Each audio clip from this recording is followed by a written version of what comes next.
The South Bank Show returns for a special one-off episode tonight at 9, in which Brian Blessed recounts the time he shouted at a giraffe so hard it turned inside out. Up now, another interview with 80sNostalgia.com. This week, Nikki from Nikki and Bunty.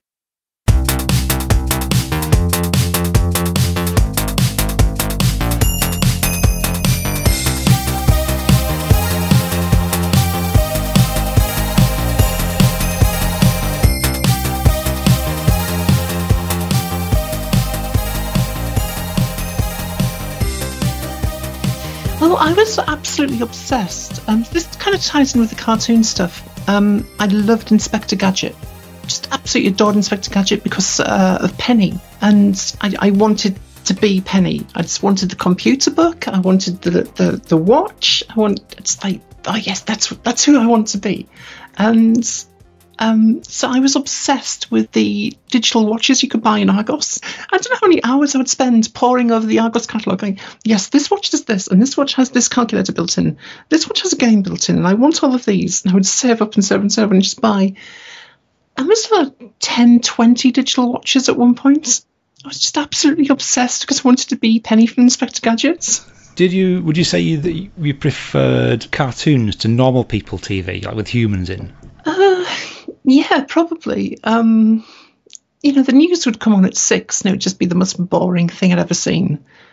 Soap operas didn't really grab me. I used to watch Sons and Daughters and Home and Away, but was it? I can't remember if Home and Away was around back then. Definitely Sons and Daughters. Probably Sons and Daughters and Neighbours at the time. My mind's getting mixed up on the timeline there, but absolutely Sons and Daughters. Sullivan's used to be on. I remember Sullivan's used to see at midday. And I always knew that I was going to have lunch just after Sullivan's was on. So the end title cards of the Sullivan's still make me hungry. Just that association with credits and food. Yes, the Sullivan's is finishing. I'm going to get a sandwich now. Well, I got obsessed with cartoons for years, and I had a cartoon website. And even nowadays I collect animation cells. Never managed to get an Inspector Gadget one, but I'd love one. Oh, I'd love it, yeah. I love Inspector Gadget. And now my daughter loves Inspector Gadget now as well. And because of that, our parrot is called Penny. So she just tells me she saw Inspector Gadget, saw Penny. Penny's really cool. Penny likes science and computers. That's cool. So when we went to get the parrots, so what would you like to call the parrot? She said, she's going to be called Penny. So is that because of Inspector Gadget? Yes. I remember Transformers. I never got to see Transformers that much. So there were a lot of 80s cartoons which I wasn't allowed to watch because of religious stuff. So Thundercats I wasn't allowed to watch because it was too magical. He-Man was out as well, which I really regret because I've seen Thundercats now. It's like I'd have absolutely adored that as a kid. He-Man I could take or leave. I mean, I understand the appeal of it, but I think you had to be a kid to appreciate. You had to have that experience of it as a kid to appreciate it now. So I never really saw Thundercats, but I loved Transformers. My biggest memory of Transformers actually is singing a stupid song in the playground. Transformers, robots on the loo. and that was my humour at the time, and everybody thought it was hilarious. So that explains a lot about our live streams, really. It doesn't even rhyme. I know, but it mentioned the toilet, so it's hilarious by default. So did you like American imported cartoons, or did you also like the European ones like D'Artagnan and Willy Fogg? D'Artagnan, Willy Fogg. Actually, I found Willy Fogg a bit boring because it seemed a bit too factual. It was like, this is trying to teach me stuff, and I've just done an entire day of being taught stuff, so not keen. D'Artagnan absolutely loved. Ulysses 31, adored that, absolutely adored it. So the first couple of seasons of Teenage Mutant Ninja Turtles, or Hero Turtles as it was in the UK, loved that as well. I hate what they've done to it now with all the CGI, like really dark, gritty stuff. It's not Turtles. Turtles were always kid-friendly, cheeky, not gritty post-apocalyptic stuff. That doesn't suit. No, not at all. Do you remember the Telebooks? I remember the outline of them, and I remember the Teletubby-ness of them, but I don't remember the cartoon directly. I only saw it again, computers and stuff like that was what I was into. So I only saw it 3 or 4 times because it wasn't on that regularly, but I loved it when I saw it. They had one of them was a smaller one who would do all the data processing, and a screen would turn into zeros and ones, and they would be able to fly, and it was fantastic. There was a toy line which kind of, it wasn't the Telebooks, but it was similar enough to the Telebooks for me to be obsessed with it, called Computer Bots. Okay. And there were 3 models. There was a little one, medium-sized one, and a big one. And Octavius Kitten has got the big computer bot, the big white one. I think it was called Victor. And you could program it. It had this absolutely... I mean, if you think the Spectrum's rubber keyboard was bad, the way you had to program the top level of the computer bot was on this remote control, which looked like something out of the mid-70s. It didn't look futuristic at all. And every key, you couldn't quite tell if you were pressing it or not. But every key you pressed, to let you know that you pressed it, the robot would beep with this incredibly loud beep, and its eyes would flash red. But you could get it to do a little dance and play music and get it to run different circuits on the floor. It was fantastic. I have to find you the picture of the one I mean. The Telebooks just reminded me of it so much, and I saw this. I have to have that, and I bugged my parents for about a year, and I got it. Sounds to me like an evil version of Big Track. Yeah. Big Track was very, very similar, but Big Track was the vehicle. This was more to look like an android robot style thing, and it had these arms which could go out and grab things as well, and it had a tray which you could put things on and carry it around for you. It was just 80s kids sci-fi robot obsessed dream. It was fantastic. So I'd have that. I'd be watching Inspector Gadget. I'd have 1, maybe 2 digital watches on. that was me. That was me throughout the 80s. I am intrigued by the you couldn't watch He-Man because it was too magical. What was that? So I grew up in... So I'll preface this by saying the people who are in this group are lovely.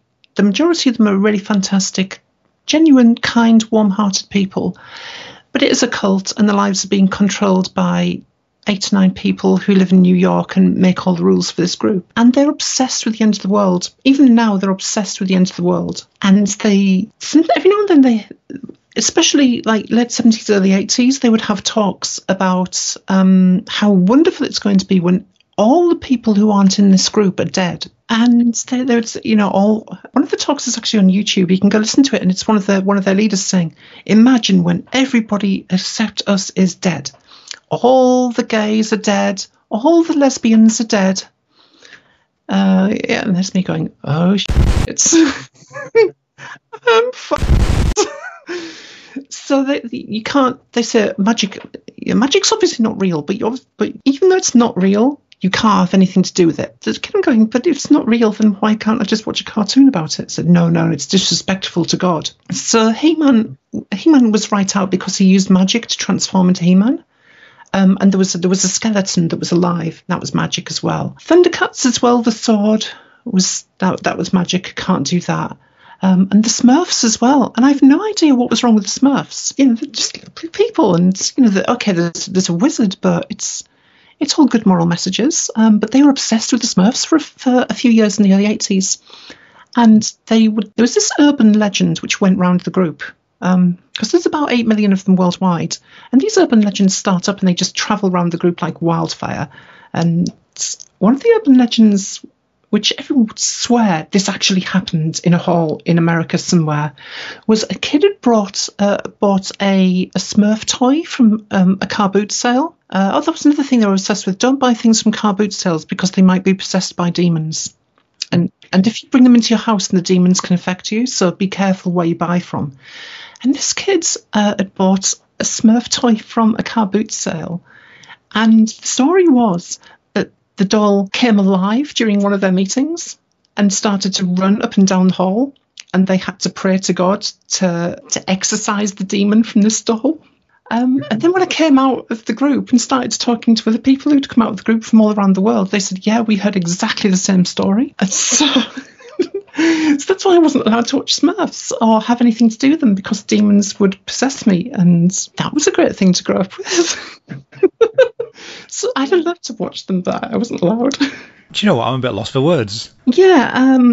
So this particular group in 1975, they kept going on about 1975 being a significant... They never actually published The World Will End in 1975, but there was enough said informally in the group that pretty much everyone thought 1975 is when it's all going to end. And they published things in the late 60s saying, if you are a young person now, like in 1969, you will never grow old in this world. You will never get a career. So there's no point getting an education. Just devote your life to the group because the end is coming and it's going to be very soon. And we've heard reports of people selling their houses so that they can use the money in the last few years of this system to go out and preach and further the interests of the group. And of course, it didn't happen. So 1975 happened and hundreds of thousands of people left because it's all a lot of rubbish, isn't it? So late 70s, early 80s, they really ramped up the control to squeeze out the people who didn't really want to be part of it and increase the control of the people who are still left in. So that's why a load of stuff got clamped down on, loads of kids' cartoons, because you don't want kids growing up having an imagination and thinking for themselves. You just want them to be indoctrinated and stay in the group, because that's pretty much the only way that they grow now, is people who get born into it. And they're in a lot of trouble now, which is really good to see in one way, but really heartbreaking because most of my family is still in it. So when I left in the mid-90s, most of my family stopped talking to me. And there's still like 3/4 of my family will not have anything to do with me. So looking back at it, not being able to watch Smurfs was just a tiny part. It wasn't that bad of a thing compared to all the rest of the things that this group does. But yeah, I'd love to watch Smurfs. Of course, I've seen Thundercats now and She-Ra. Watching the original She-Ra seemed very different to me than what I'd saw of He-Man, and we've watched the She-Ra reboot as well, which is just utterly fantastic. So yeah, that stuff I wasn't allowed to watch. I was really surprised with some of the stuff I did get away with because I was a huge fan of Nightmare. Still am a huge fan of Nightmare. I've got all of the got it all taped off Challenge. Oh yeah. Yeah, I'll just sit and watch a series from back to back in some weekends when I'm not feeling too great. I'm going to watch season 3 of Nightmare. That's my favourite. Absolutely loved it. Would you have been good on Nightmare as well? I would have been fantastic on Nightmare. I really wanted to go on it. Of course, it was one of the things, because I was getting a bit older and a little more difficult to control, it was one of the things my parents let me watch, as long as I didn't talk about it too much. So I would have loved to go on it. I would have been the Dungeoneer, absolutely. That's the best one, isn't it? It is, yeah, because you get to interact with all the characters. So there would be times during Nightmare I'd be yelling at the screen, just say this, just ask them this question. Why don't you do it? Why do you stand there like a dummy with the helmet on? Just because you can't see doesn't mean you can't speak and interact. Use your imagination. Oh, I loved Nightmare. All the green screen stuff. It was really groundbreaking. I remember the adventure game, and I loved that as well, although my memories of that are a little hazy. And Nightmare seemed to be the logical progression of that. Yeah, no, I'd never put those two together, but yeah, you're right. One was very much just acted out with humans, and the next incarnation, like you say, was green screen one. Yeah, loved them both. Gaming for me was quite a big thing in the 80s, and when I got my Spectrum, there's quite a lot of games that had tie-ins to TV. So Nightmare had a game on the Spectrum. Oh goodness, yes it is. Have you played it? We played it on live stream. It's one of our first live streams that we did. It's not good. I saved up for a while to get that, and I got it, and I was immensely disappointed because I was expecting a series of rooms with puzzles. I wasn't expecting combat. If you know Nightmare, then you know that you don't choose the weapon. You choose defensive stuff, but you never go on the attack. So to find out that now that I had to kill people and throw stones at people, it just seemed to be similar enough for kids to see it and want it, but not actually faithful enough to be Nightmare. And I understand that producing a game like Nightmare, which was replayable and faithful to the TV show, would have been really difficult. But it's what I wanted. I really didn't want this weird kind of half text adventure, half action stuff with knights I had to fight. It's not what Nightmare was about. You can't really change the dynamic of something so set, can you? And it still be the same thing. No. My favourite season of Nightmare was season 3. A lot of people like the Lord Fear stuff that came later in the 90s. But I liked the ambiguity, and that kind of really peaked in season 3, I think. There was a lot of stuff with. I could go on about Nightmare for quite some time. We're supposed to be talking about gaming. No, it's fine. I love Nightmare. Hugo Myatt's coming to Play Expo in Manchester. Oh my goodness. Okay, and I'm not going to be able to get there, which is real. Yeah, so I just want my picture taken with the Dungeon Master. That'd be fantastic. I met him a few years ago in a Comic-Con in Wigan, I think. And he was just sat on his own. I think his wife was taking the payments. So you just walk up and you say, "Can I get an autograph?" He just burst into life. It was like Treguard. It was amazing. He offered to get pictures taken with me. He signed some stuff. Absolute gent. Oh, I'm going to have to find some of these out because I really want to meet him. But gaming, yeah, I started on an Acorn Electron and I didn't do much on it. My dad bought it and he thought that I was going to become some programming prodigy within a month and make £1 million by producing some groundbreaking bit of software. And when that didn't happen, he got bored of it and sold it on. But he literally thought I was going to be able to learn programming, computer science, all maths I needed to know, to produce something amazing and start selling it for thousands and thousands of pounds within like 6 weeks. It didn't happen. So, I mean, I can't remember how old I was then, but I was just typing my name into it and pressing enter and seeing syntax error and going, what does syntax error mean? And then holding down enter so things would scroll off the top of the screen and then wondering where it went when it scrolled off the screen. That was about my level by the time we got an Acorn Electron. So that went, and after, I think it was a couple of years later, a friend gave us a Spectrum 48K, which had, again, I can't remember if it was Defender or not, but something very, very similar to Defender and Pool. And I played that a lot.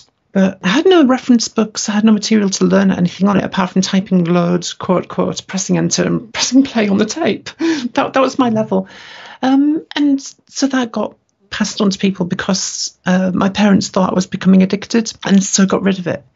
And I booked them for, I don't know how many years I booked them for, but I really wanted a Spectrum again because I went to a friend's house and played Trashman on their +2. And compared to the games I played on the 48K when I had one, it was incredible. It was so detailed. There was good use of colour, so you had good shadow. There was little humorous things like someone would invite you in to watch TV and then tell you, "Oh no, I actually want you to repair the TV and can you mow the lawn," and stuff like that. Just real interaction. It felt like a tiny alive world. And I booked my parents for quite a while. Can I please have a Spectrum? I want a Spectrum again. So they got me a +3, and the manual that came with the +3 taught me to program. And that's what's missing from a lot of the iPads and the PCs and Apple stuff that people have now. They're really meant for consumers. They're not meant for people creating the stuff. And yeah, you can go and learn online, but there's something different about having a physical manual there. For me, using pen, paper, and a physical book actually changes the way I think. And having that manual in the +3, yeah, that's given me a career because that's what I do. I mean, I don't program Spectrums for anything now, but programming is my job, and I've done pretty well. It's all come from having that Spectrum +3 manual. And credit to my parents on this. They did say, if you're going to play games for an hour, you've got to read that manual for an hour as well. I'm like, oh, okay. And then I found out, actually, this is really fun because I can create my own stuff. So I did play on the Commodores and Amstrad CPC, but the Spectrum was always the first one that really grabbed my attention because of Trashman, really. And that seems really weird because you go back and play Trashman now and you think, this is really dull. This is a pretty good simulation of being a trash man. Yeah, it's so realistic. It's actually like having a real job. Yes. So why would I choose to play this now as a mumble years old adult? But back then it was incredible. People play The Sims for hours on end, and it's just living a life. I find it bonkers. Most of the people I know that play The Sims just play it to torture The Sims. Yeah, you got to build a very small room with no toilet and just watch them stagger about from it. Yes.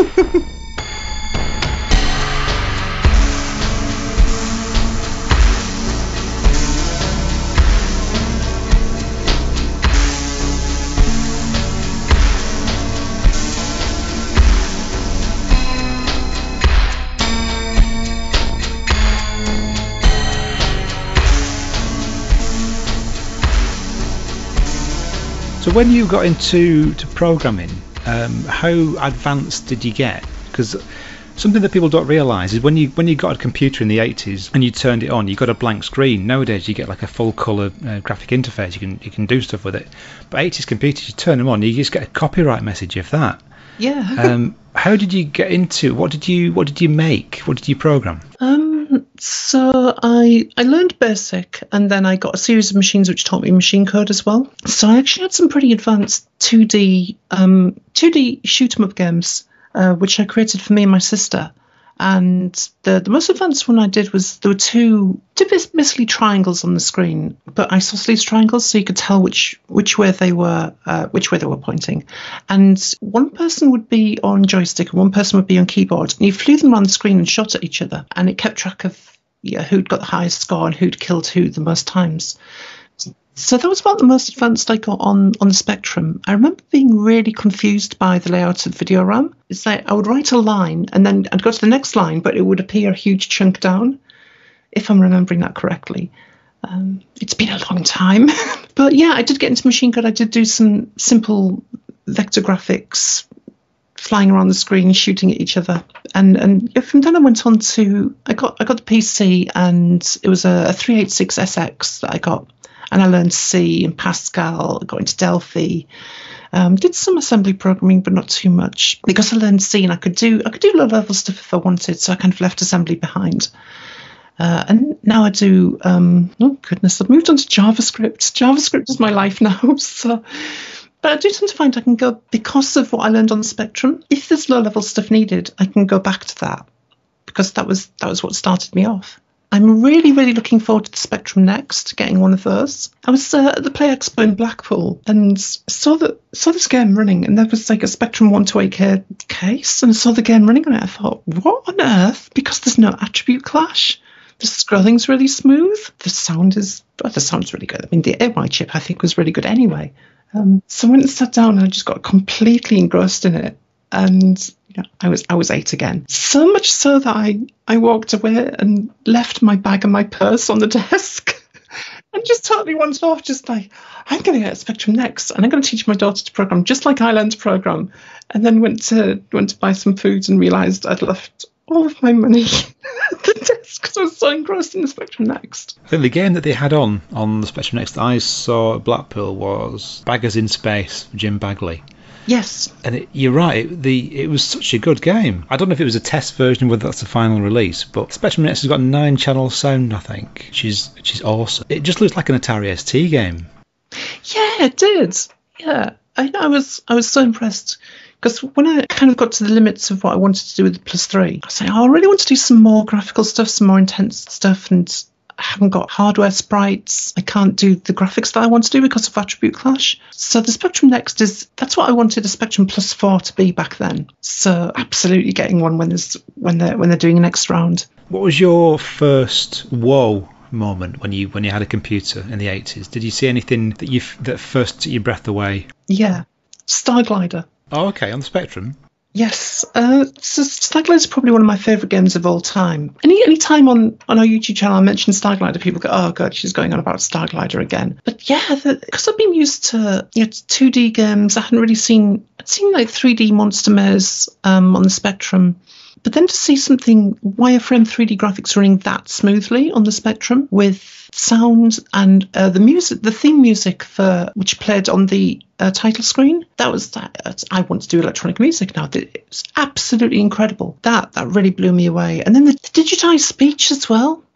Yeah, this is 128K. It's got this full 3D flight simulator with combat and missiles, and you've got a missile cam, so you can fly the missile and see it from the missile's point of view. It's got debris when something explodes, parts of them fly off. And it's got them saying missile launched and docking complete and stuff like that. Absolutely incredible. That game totally blew me away. And it still does, because for an upcoming video, we're comparing Starglider to what came from Starglider. So you've got Starglider 2, you've got the Amiga ST versions, and you've got the Super FX chip, which all came from Starglider. And really comparing the Amiga version of Starglider with the Spectrum version, yeah, the Amiga's got a higher frame rate, but really, you'd be hard pushed to say this is a really superior version on the Amiga. The Spectrum, they just absolutely pushed that to the limits of what the Spectrum could do. Incredibly clever, incredibly inventive. And I still play it. It's still a game I fire and go, this is running on a Spectrum. And it's just still mind-blowing what they did. So as well as Starglider, do you have any favourite 80s games you still play today? Rampage on the Sega Master System. Fantastic two-player game, just lots of fun. Have a stressful day and fire up Rampage either... We play the main version, the arcade version, but the Sega Master System is probably my favourite, just for nostalgia value. Just make some buildings explode. It's fantastic. And who do you play as, George or Lizzie? Lizzie. There's a bit of a scramble, like who's going to be able to get Lizzie, because my daughter's obsessed with dinosaurs, so she wants Lizzie. Okay, you can play with Lizzie this time, but next time I'm going to... And what do you think about remakes of old games when they bring them more up to date? Are they better because they've got better graphics, more playability, or do you prefer the originals? It all depends what they do with the gameplay. Day of the Tentacle is one of my favourite games, my favourite point-and-click adventure. And they did the remaster of that, and I thought they did a really good job. They kept it faithful to the original. But if I'd never played it before, I would totally go for the remake. But because I played the original, the pixelated version just has so much charm that's the one I go for. I don't like it when they update game mechanics. So there's a remake of... Well, not a remake, really, but there was a 3DS version of Majora's Mask, which changed a lot of the game mechanics and ruined certain sections. They thought, it's modern, and modern gamers they'll want this section to be easier, and let's get rid of this glitch, and let's change that. And it made certain sections of it not be Majora's Mask anymore. So I'm fine for, give me some high-res graphics. I mean, I loved TIE Fighter and X-Wing.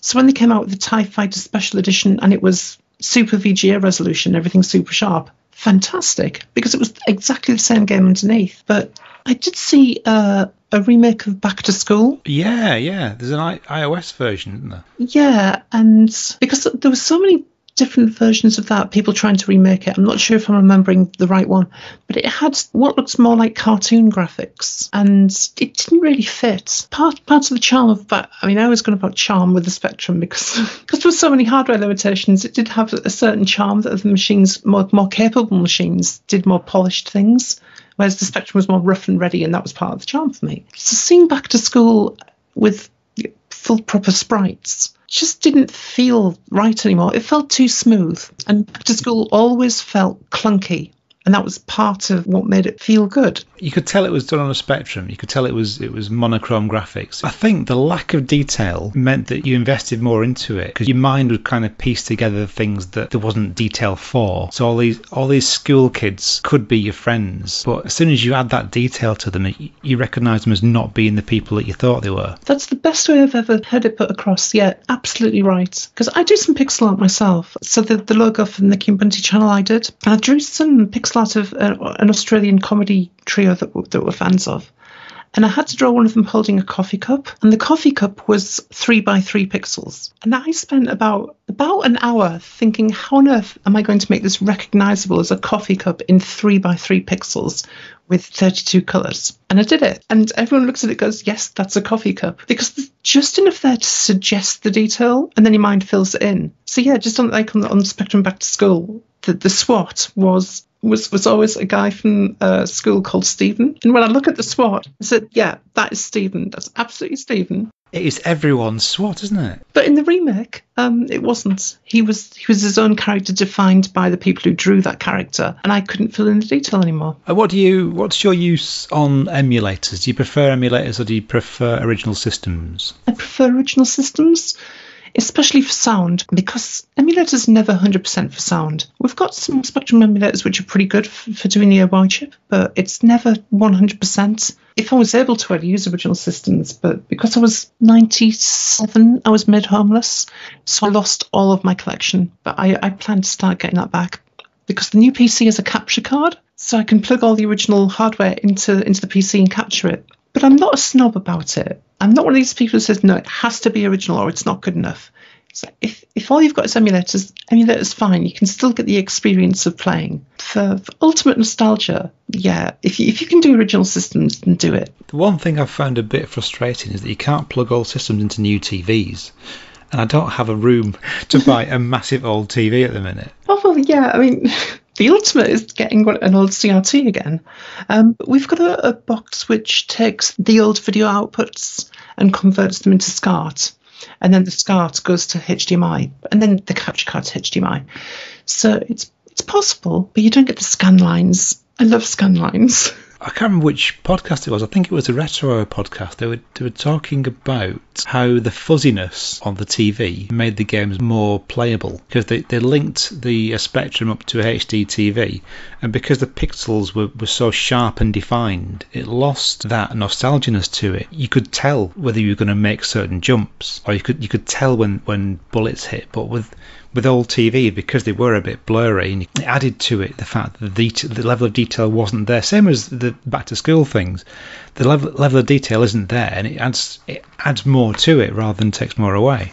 Pixel art now, retro pixel art now, think that it's all blocky pixels, and they forget games didn't actually look like that on CRT TVs, because every pixel was done up by 3 subpixels, and you'd have the scan lines in there as well, and it did blur everything together, and you've got much smoother sprites than people remember. So when you've got a sky effect, so you've got a bright blue at the top and dark blue at the bottom, which on something like the Spectrum you just have plain blue as the background, and then you'd gradually fill in more black pixels so it would dither to a darker blue. When you look at that through an emulator on an LCD screen, you see every single pixel, but on a CRT you pretty much saw a smooth colour because of those built-in anti-aliasing. Do you have an iconic image that you think of whenever everyone says retro gaming? Do you have like a certain game you think of, or a logo maybe, or a loading screen? First thing that comes to mind is the Spectrum version of the Star Glider loading screen, because that was seeing that it was so vibrant and detailed, and even now on an emulator, you don't have to squint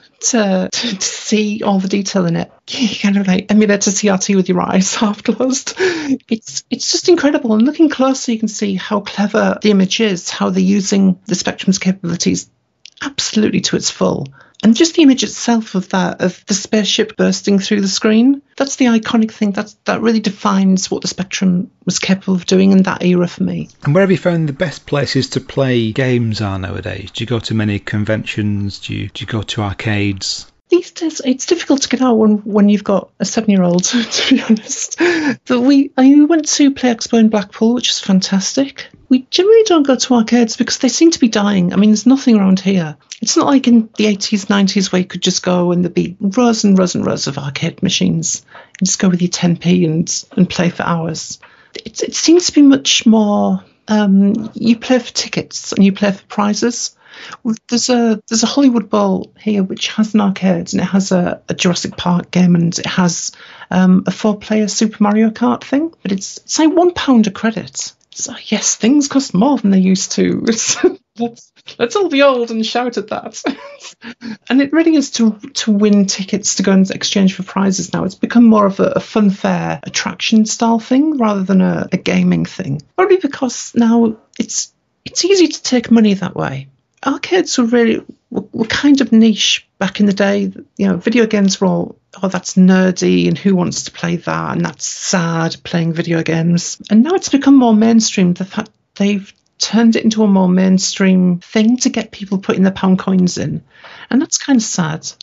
I did go back to the town where I grew up about 10 years ago, and they still had the old style arcades and a lot of the old arcade machines in there. So they still had Pac-Man, Bubble Bobble, that type of thing. And I would love one of those stand-up cabinets with CRT and be able to hook like MAME up to that and to play all the old arcades on a CRT. That would be fantastic. I'd love that.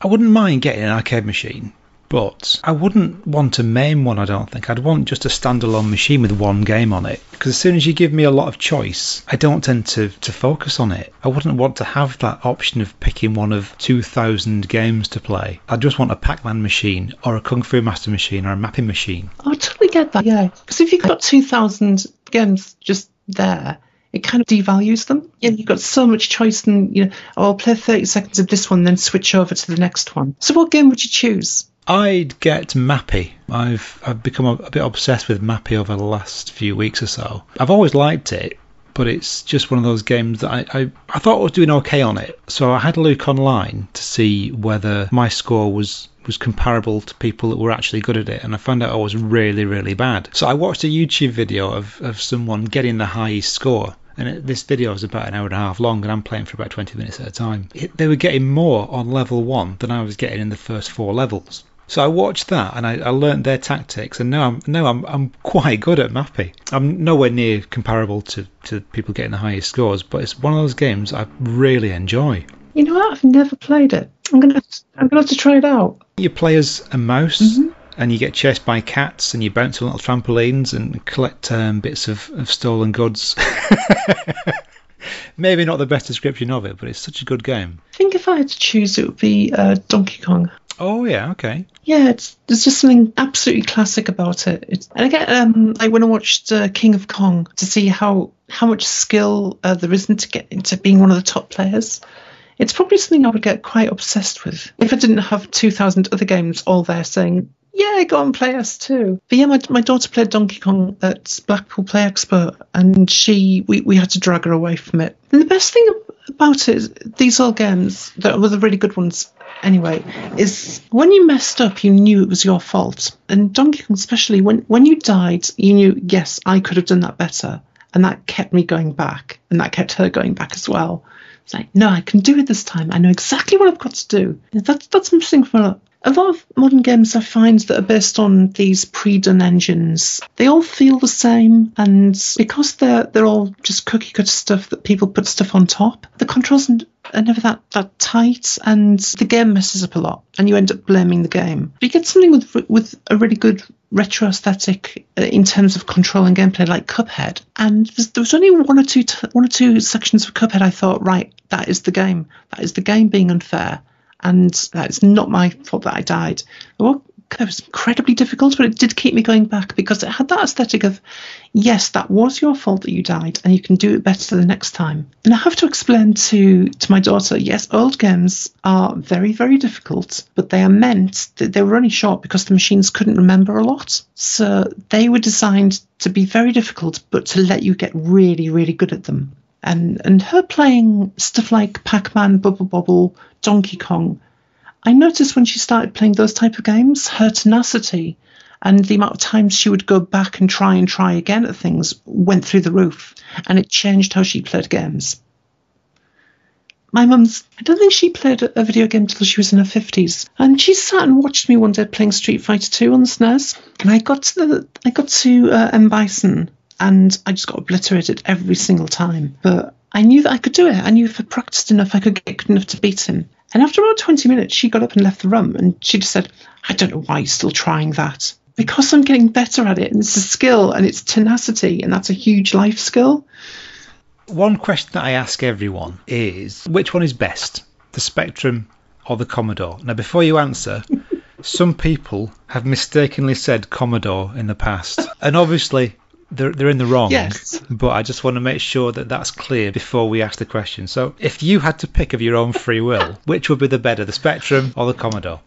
Well, in the Commodore's favour, the SID chip is fantastic. It is, yeah. However, the Spectrum has charm. Its graphics are worse, its sound is worse, its internals are worse. But because of that, when you get a fantastic game on the Spectrum, it has so much charm because of the limitations of the machine. That automatically makes every Spectrum version of multi-system games the best one. And that's my argument.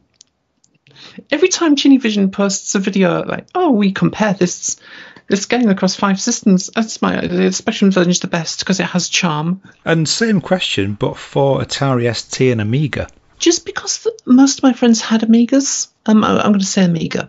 I used to go around to a friend's house who had an Amiga, and he just had hundreds of copied games. I'd play Space Harrier, Rick Dangerous. Space Harrier still totally stands up. It's still fantastic, but Rick Dangerous is, it's torture. It's awful.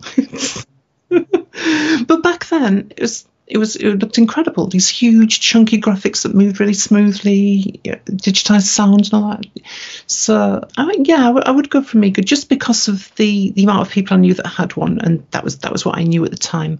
I only knew one person who had an Atari ST, and I played a few football games on that. I wasn't really into football, so that kind of coloured my perception of the ST. So yeah, I'd have to go with Amiga. Also, because it's so easy to go, yeah, Babylon 5 wasn't really done on Amigas, and get such a backlash.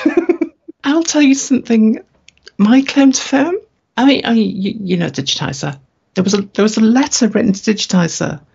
It said Babylon 5's effects were done with model shots, not on an Amiga. And the letter signed off D-Lister Deep Space. And that got a tirade of letters. That's a tsunami of letters going into Digitizer saying, it was not model shots, it was an Amiga. And I wrote that letter. That's a huge confession, you know. Yeah. I mean, I've admitted it to Biffo on Twitter, so it's... Is he okay? He's forgiven me, yeah. Oh, that's good. He's a lovely bloke. He is, he's fantastic. And can you recreate any 80s game sound effects? Oh goodness. I'm struggling to think of any now. Any jumping noises, any shooting noises? When was Super Mario Land released for the Game Boy? That was a release game, wasn't it? 1989, I think. Yes, that counts as 80s. Okay. So there is a sound in that which has an amusing story behind it. So Super Mario Land was the only video game my dad ever played, and he was obsessed with it. And there was a certain little jingle that plays when you die. And every time my dad died in it, he would go, and we had a parrot. Sorry if you need to bleep that. But we had a parrot, and the parrot learned to say that. And every time the parrot heard the Super Mario Land death tune, the parrot would swear. So when polite religious company was round, we just used to go doo-doo-doo-doo, and the parrot would swear at them. So that's my 80s sound effect.